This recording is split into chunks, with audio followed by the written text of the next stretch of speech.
This week on Gymwright Live, we learn exactly how you can increase the wow factor for your member experience to increase retention, referrals, and community buy-in. Check it out.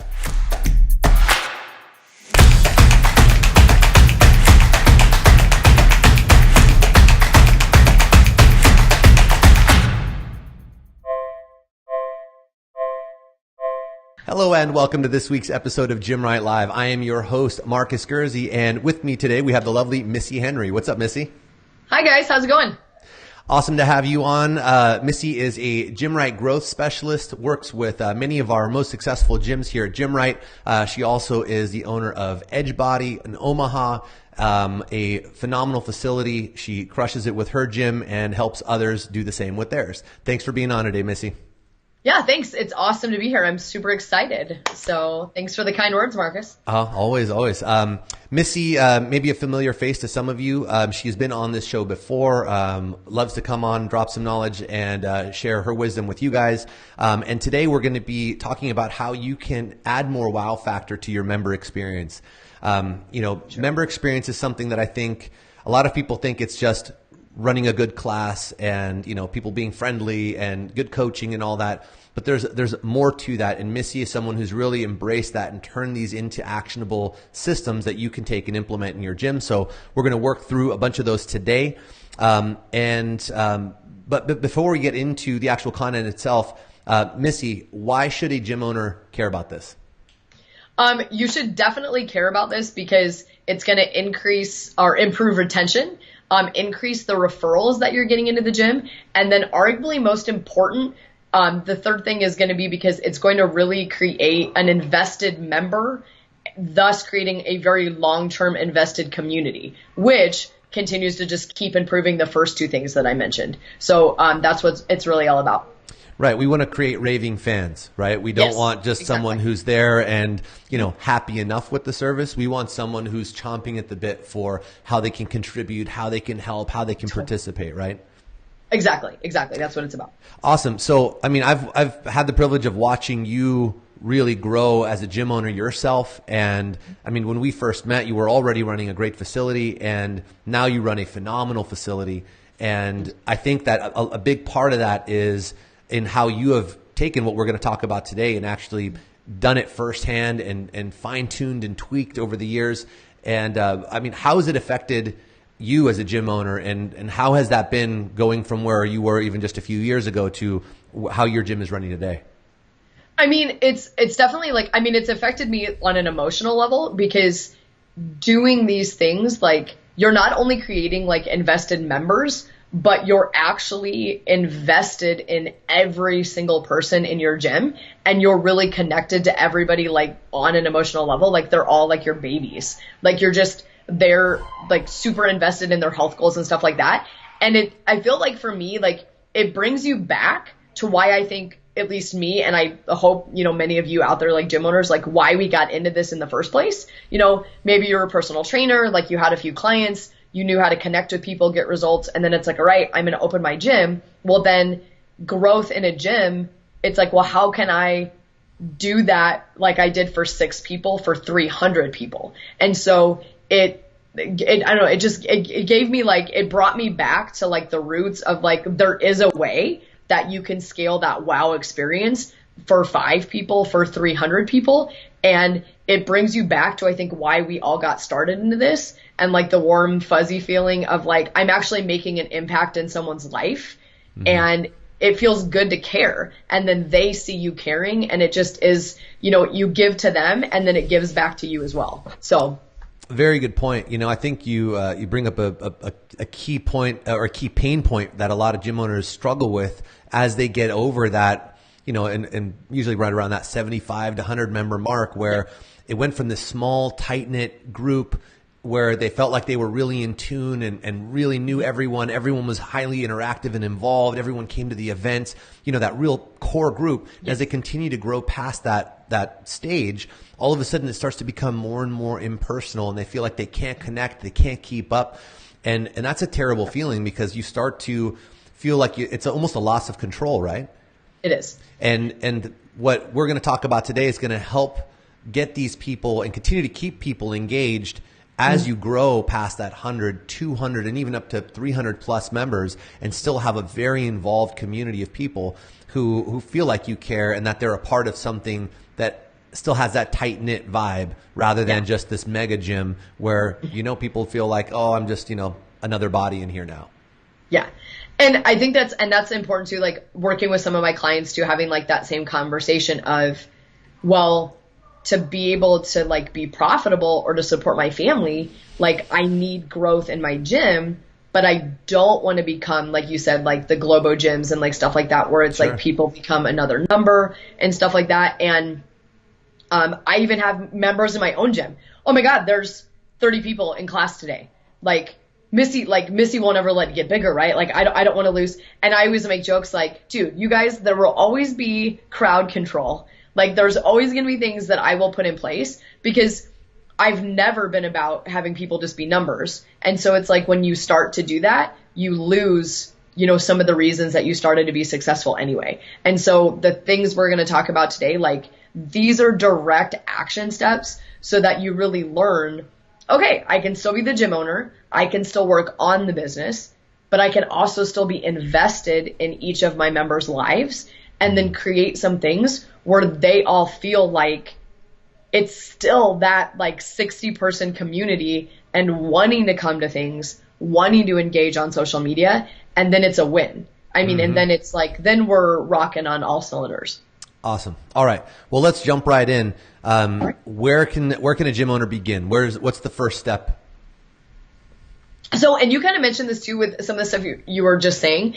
I think the first step is so simple that it's often overlooked, or maybe like you haven't really dug into it. And that's delivering on your mission, like in and out of the workouts. And so I know you had mentioned like it's giving them a good experience is way more than, oh, like we had a workout for the day, or we had a WOD posted and they came in and sweat.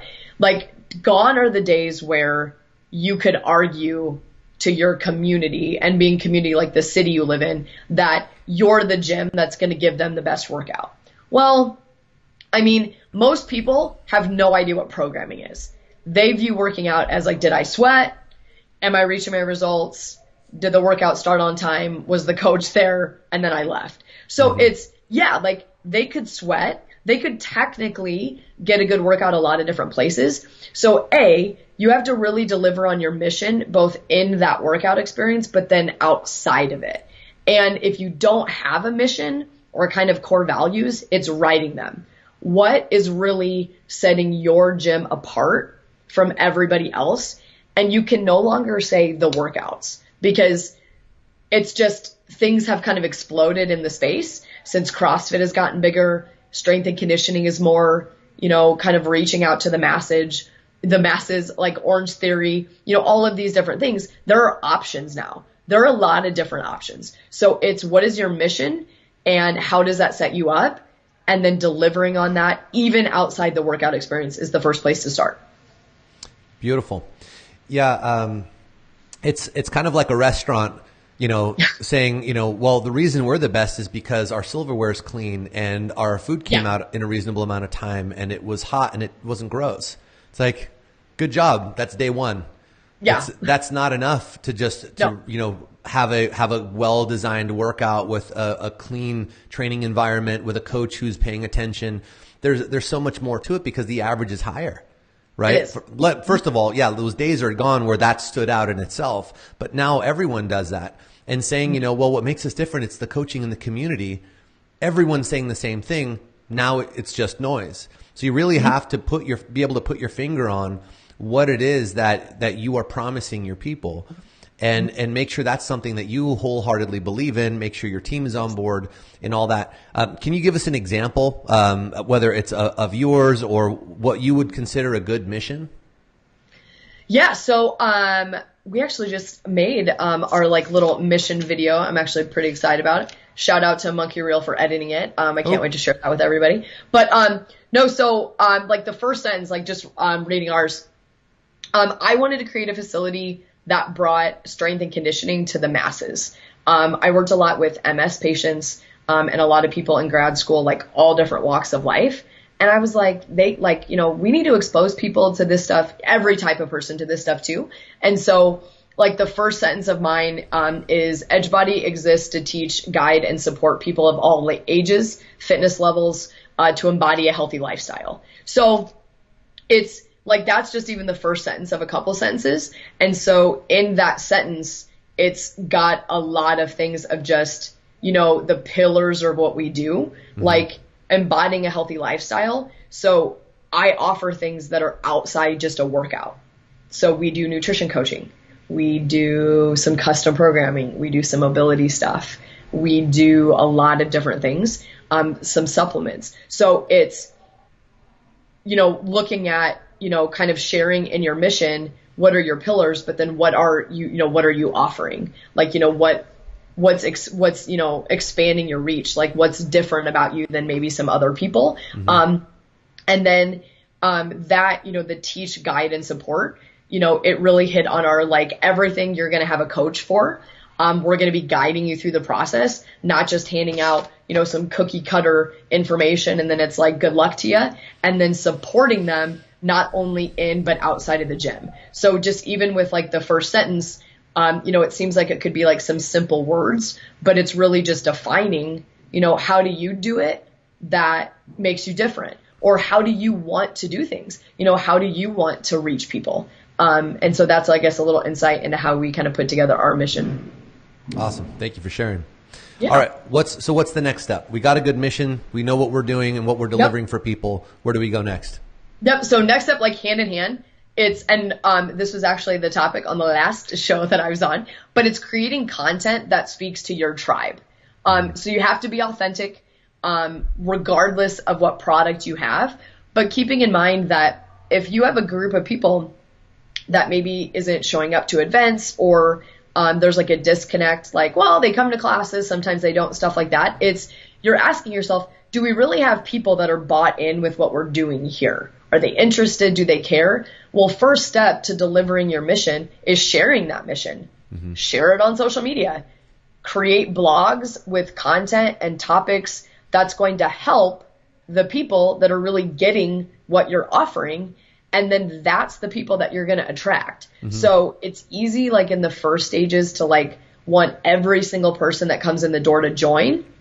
And that's great. Like that's the grind phase, and you're never going to like turn people away. But when you're really putting out content that's speaking to your authenticity and what you're trying to do, those are going to be the people you're attracting, because it's going to resonate with them. And then you're already getting in more quality people that are looking for a place just like what you're offering. 100%.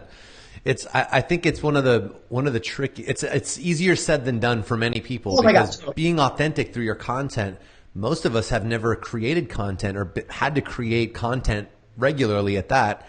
And then have to, be, someone say, well, and make sure you're authentic. Don't do what everyone else is doing. People are like, shit, I don't even know where to start. Yeah. People can go back, by the way, check out the episode we did with Missy a few months back. I don't have the episode handy. We'll add it to the comments for you and in the show notes, and give you a direct link. But can you give us just a couple of quick bullet points or starting points for someone to create that authentic voice? Yeah. So, everybody, and I like a lot of my clients too, like, it'll be like, ooh, but I'm not really creative. Or like, oh, but like, you're really kind of crazy on camera. Yeah, I'm not. Super boring. So like, what do I do? And it's that like limits people from just trying. Right. Practice, you'll get better. Like practice, you'll get better. I'm literally wearing white. My skin is white, and I have a white background right now. Like I look ridiculous because I'm not in California like Marcus. Like if I'm in Omaha right now. We just got the sun like a week ago. So it's like if I was freaking out about like, oh my God, do I look okay? Do I do this? That would be a reason that I hear a lot. Like why I wasn't ready to do a video. Dude, you gotta be you. Like if you're you and real, it's actually better if some of the content doesn't look overly polished. Because then it almost looks stuffy. So people want to see real people. And then two, it's start, instead of wondering like, okay, what's like the next best thing that I could create? What's something like super creative I haven't seen? Start with helping people. Think of like 3 members that you just taught right now. What do they need help with? What food questions do they have? What exercise questions do they have? What are ailments that they're suffering all the time? Start there and make content videos on that. Because guess what? If they have issues with it, everyone else in the community has issues with it. And if you just start helping people, it's not about the gimmicks. It's not about like, ooh, I came up with this like super creative blog name and I started a website. I just started helping people. And that's easiest place to start is take your members and use them as inspiration. What did they need help with? And then create videos that then help other people as well. Awesome. And are these videos you're just posting in your social media stream? Is this an email sequence that you have, like an indoctrination series for new members? How are you using this content? So daily posting on social media, mixing it up between, images of the classes, my like people in class, actual members working out so people can see real people, not stock photos. And then if you go to my website, I still have stock photos and I'm getting those changed because we just updated our website because I can't stand stock photos. But yeah, so I just took a bunch of new pictures in our new facility to update the website for that reason. But yeah, you're mixing it up, posting them on Facebook, posting them on Instagram, fun new feature that you can put a video in your Instagram story and it can actually share it to your Facebook story, going live, doing all those different things. I also post them on the blog and then I can write a little blog that elaborates on the video. And then you can use them for Facebook marketing and stuff like that so that it's just getting that helpful content out to more people. Awesome. Very good. All right. Next one on the list. What do we do? Next on the list. Really goes hand in hand with number 2, but you have to infiltrate their home, their work, everywhere. So the gym can't just be a place that they go and leave. There are gyms like that out there. Generally, I know a lot of the gyms are part of the network and the Gymwright and the Gymwright clients and a part of the network and stuff like that. A lot of CrossFit gyms, boutique gyms, box style gyms, stuff like that, where we're building that community. If the gym is just a place that they go, they work out and they leave, it's not bad. It's going to be that way for some people, but exercise is hard. If everybody was as motivated as us, we would just have muscle beaches everywhere with just equipment available and then people would just be working out. And so they need motivation, and they need even more motivation at 10 o'clock at night when they want to walk to their fridge, or at 4:30 in the morning when they're rolling out of bed and it's a blizzard and they really don't want to drive into the gym, but they know that they need to. If you're a space that's infiltrating their work and their home, they're getting support when they're not at the gym to make sure that they're coming back and sticking to all the other healthy lifestyle things that you're preaching to them. It's people need support. So we got to do things that infiltrate those things. And basically, yeah, I mean, I think what you're talking about here is, in essence, we want to come their third place, right? So people technically have room for 3 places in their life. They have home, they have work, and they have one more. And we want to become that one more. And one of the tricks to doing that, and this is part of a system that we actually teach we teach in our coaching program to our clients, is how to accelerate your relationship building with this person, and that is and how to become that third place faster and more securely is by infiltrating their home and their work and becoming a part of that. And it's making sure that they're thinking of you at those places, they're associating you and participating with you in those places, because now you're in one of those other sacred zones, and it's going to build trust. It's going to build just the overall value of the relationship, because you're not just this place that they go to, do a thing and leave. You're a part of their life, right? That's in essence what we're trying to become. Yeah. And it's a simple concept, but much like content, it's I don't know where to start. I don't do this. I started filming a Q&A thing, walking around my kitchen on Sunday nights. And then it's become a show now that we do, a live show. I say show like I'm fancy. It's just a live video feed on Facebook. But members will be oh yeah, we watch you before we go. This? Kind of like this. But it's like that. It's people are oh, well, I can't make, 3 p.m. But me and my husband, we watch you before we go to bed. That's what we do. On Wednesdays, that's what we do. if you like, if that's an important, and especially like people that have kids, like 9 to 9:30 p.m. is like the only adult time that they had all day. And like they're spending that watching me, like you've made it, folks. Like that's like should be such a compliment that you're providing enough value in someone's life that they're giving you like sometimes like their me time. And so it's just starting and helping people with some of the stuff that you're talking about and then trying to entertain them like along the way, but finding a way to allow them to see that, you know, I'm in this to support you in all aspects of your health, not just when you're here for your hour of your workout. Yes, just like we said, like you need to deliver on your mission and deliver on those good workouts, good coaching, knowledgeable staff, keep them safe, but then really, you know, infiltrating those other spaces that keeps them coming back, and it helps them trust you. Like they believe that, you know, you are really here for the long haul with them. And that's what the most important thing is. Yeah, because I think in all reality, most of us who are, you know, working with our members day in and day out, we are here for the long run. We are trying to actually help them live a happier, healthier, more fulfilling life. And you know, this is how you do it. You know, it's about really making that community. So we've set our mission. We make sure that we are beyond just we provide safe workouts on time. You know, we're painting a broader picture here. We are creating content that speaks uniquely to the tribe. We're infiltrating the other aspects of their life. What's next? Okay. So, and this, and now we're getting into even like the real like detailed. I started with the other things because any gym at any level can do those things. So if you just opened, get to work on like the first 4. If you've been open for 6 years, reevaluate like those top 4. And then these like the tips, they just go farther down the rabbit hole. And so think about when somebody signs up, they are essentially like making an investment in their health. They're pretty excited about it. They may be nervous, but like this is a win for them. They've moved somewhere and they found a gym that they can, you know, that they've really been looking for.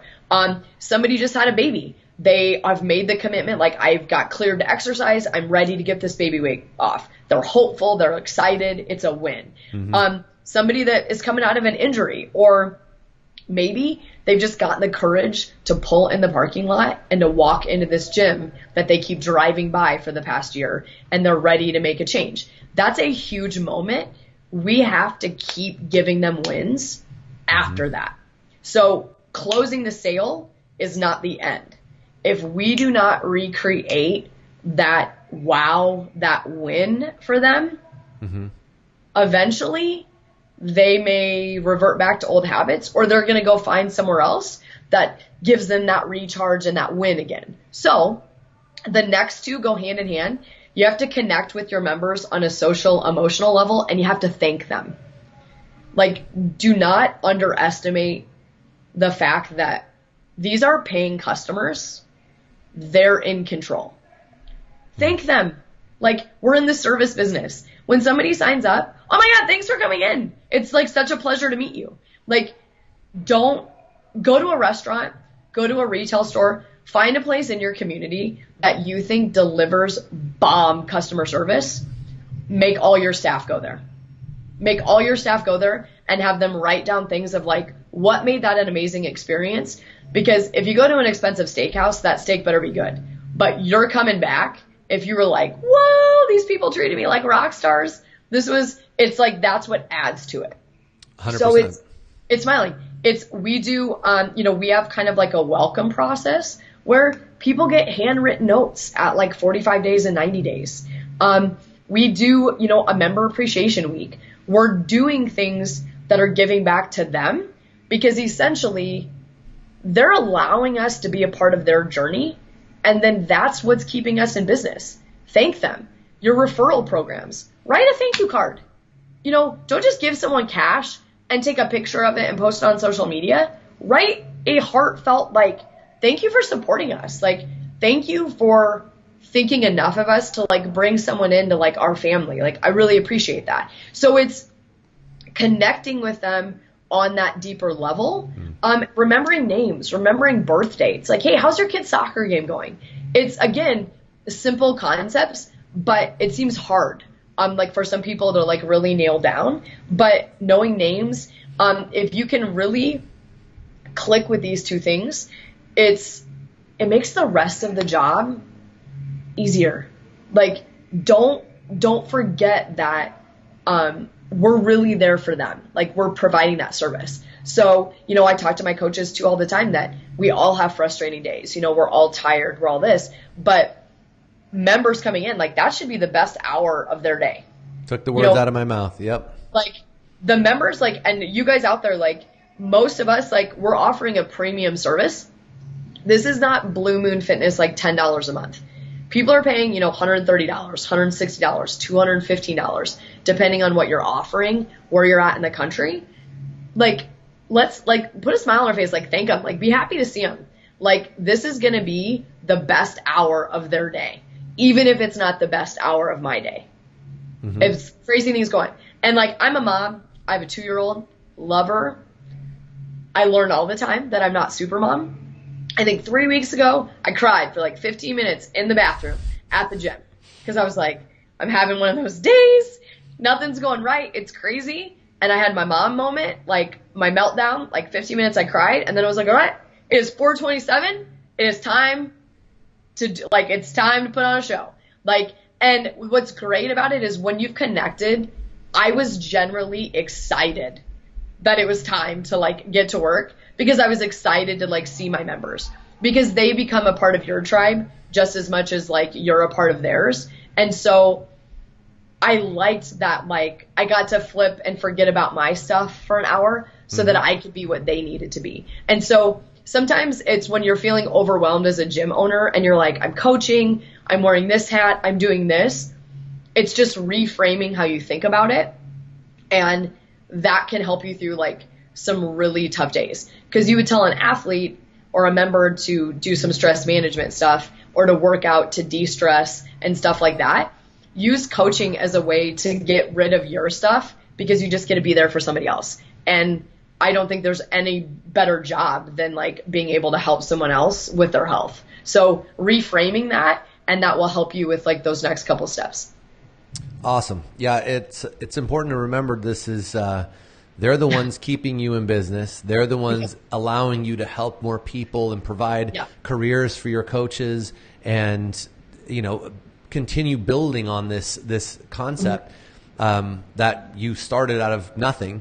And, we so quickly can become just kind of dead to that notion and remembering this needs to be, and we say this in so many episodes, and it comes up in so many interviews, this has to be treated as the best hour of their day.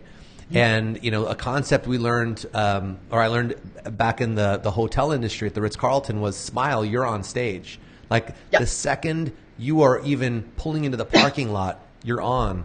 And some people think that's being, fake or acting, and it's really not. If you're there because you care and you love your members and you love helping people progress and connecting with people, it is energizing. And I think that's what you were getting to with that moment you had in the bathroom, being able to then, pull it together and not just come out and do okay and get through it, but instead it actually recharges you and refills your cup. Yeah. And that's an important thing to embrace. But yeah, gratitude and being comfortable expressing that is a very, very high value thing that I think is often overlooked. Okay. So thanking the members, what else can we do? Yeah, so then when you think about it kind of like in the cycle of like their membership, so they've signed up, it's a win, they're super excited. Okay, we've thanked them, we've welcomed them with some sort of process, we're connecting with them, learning more about them. And then you start to see things like, oh, well, they checked in on Facebook. They're, allowing other people to see that they come here and then kind of infiltrating their network and stuff like that. Maybe they've referred a friend and stuff like that. But we want those raving fans to kind of complete the cycle, so to speak. And so it's not just, one referral or one check-in. It's, well, how are we connecting the puzzle to where they're constantly referring people They're constantly telling people about it. They've left us an amazing review. They're constantly sending you texts or Facebook messages with how excited they are about new and upcoming changes. And I know that we've talked about it before, you need the buckets of like, doing some facility upgrades and events and socials to keep the community engaged. But this is really about taking it one step further, because you need those things. Those things are a part of this. But you really need to think about, okay, what makes somebody a raving fan in the world of like fitness and health? They better see results. Like we're changing some mental health as well and some emotional things, but if we're not here to guide them through like getting results, they're eventually like that cycle is going to kind of peter out, and then there are no more wins for them. They're going to go somewhere else. So it's about thinking about what additional programs that you can create that are going to foster continued improved results. Mm-hmm. And then the same thing that goes hand in hand to that is, what kind of educational seminars or education can I create to implement that is going to improve their performance, that could improve just their fitness level, improve, again, results, that really allows people to get something regardless of their budget. Some people are, they got rid of cable so that they could come to the gym. They may not be able to pay for nutrition coaching, but if you offer free nutrition seminars, they're still going to get info that they need that could get them on their way. And then maybe they can buy like a single personal training session and dig into macros or something like that. So you're offering things for all walks of life within your member base, but it's what can I offer that really takes things a step further?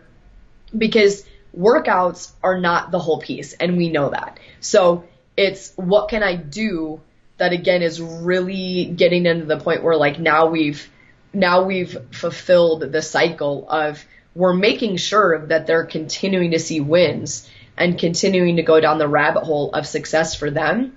That's how then I'm not going anywhere. Like, this place just keeps getting better and better. They're thinking, I keep getting better and better. And these people helped me do that. Mm-hmm. That's what we're trying to achieve. And that happens after the sale is made. So if we're stopping when the sale is made, we've missed really the whole point that I think we wanted to sell them a gym membership. And the reason that these are towards the end is not because they're not some of the most important things to do. But again, if you're just starting off, maybe you're a one-man show. Okay, I lived that life. I know what that's like.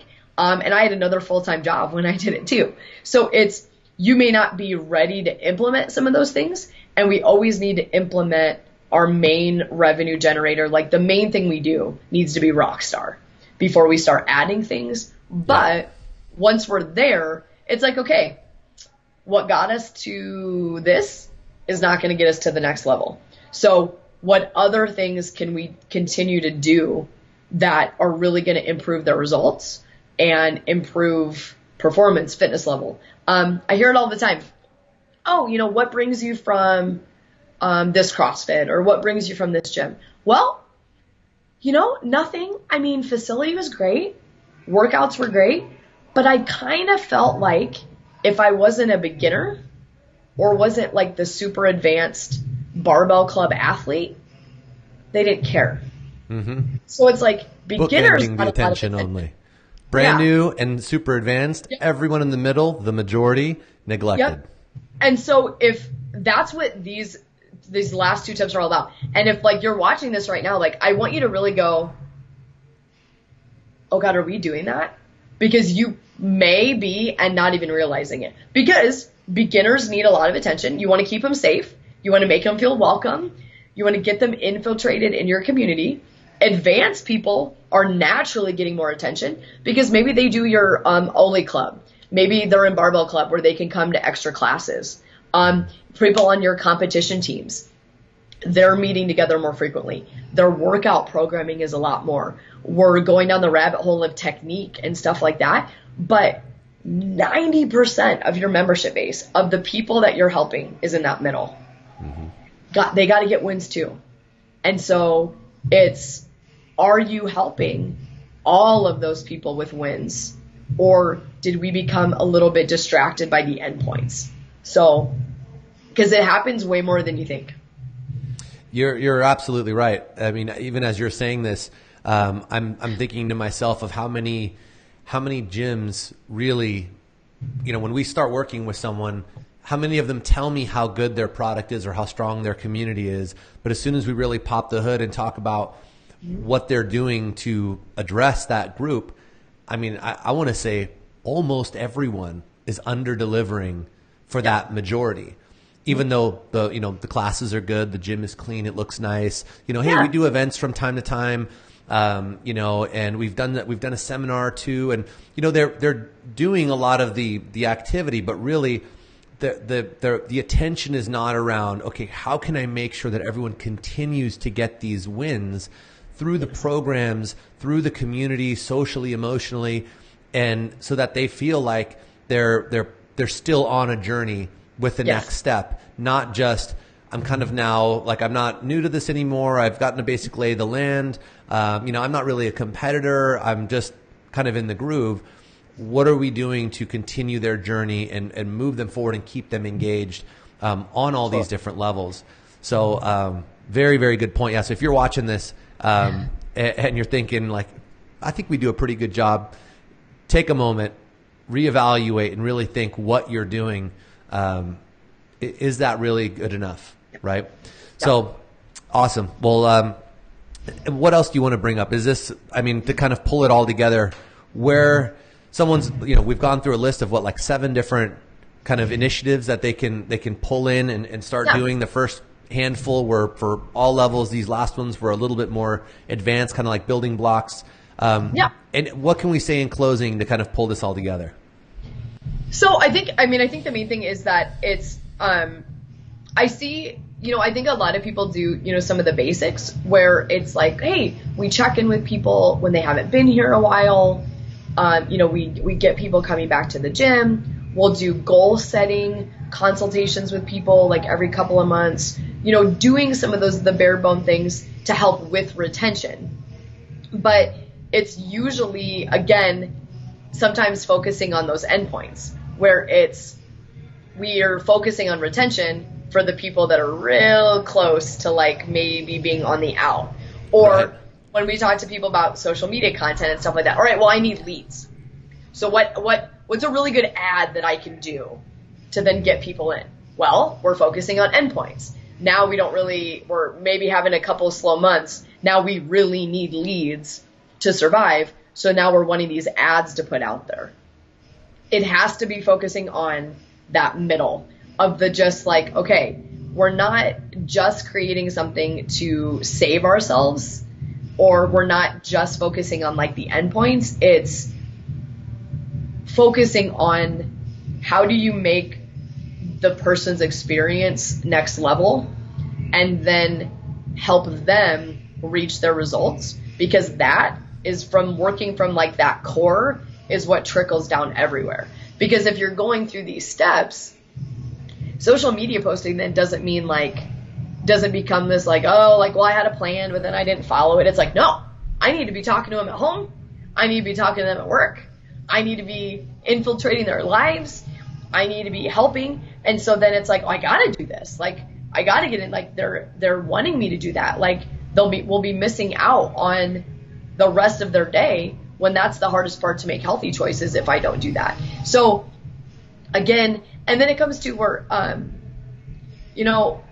going back to that authentic thing, the way I do it shouldn't be the way you do it. And the way that the gym down the street's doing it shouldn't be the way that you do it. And so I think a lot of people get focused on, ooh, I saw this gym do this. It was a really good idea. They had a lot of success with it. We want to duplicate it. Your members are different. Your vibe is different. Your coaching philosophy is different. And so it's not so much being creative as it is, what do I think would go really well here? Like, what do I think members would really love? Because if every decision you make every single day is, yep, the members are going to love that, infinitely your business is going to grow. And it seems so simple, but they are not here to support you. you are here to support them. And every single decision, even if you're an owner and you feel like you're on the slim alone, like, and the back end decisions that nobody else knows about, every decision should be made thinking, yep, this is in direct support of the members, or the members are going to love this. And everything you're coaching your staff should be about that. Well, like, this is what we're going to do to help them. This is what we're going to do so that they can understand this easier, going to keep them safer, to do this, this, and this. And so, yeah, maybe spend a couple weeks really looking at all the decisions you make as a business owner and seeing if you could check that box. Is this made to directly support my members? And that could be eye-opening, where you see like some of the things that you're doing that maybe aren't in an alignment to that. Missy, you bring up one of the, I think, most important traits that I see in the successful gym owners of the world, and that is it's a mindset thing. If you focus on sales, how can I get more sales, rather than how can I help more people, or I want to focus on retention rather than how can I provide the best experience possible, right? Those are two different ways to approach the same thing.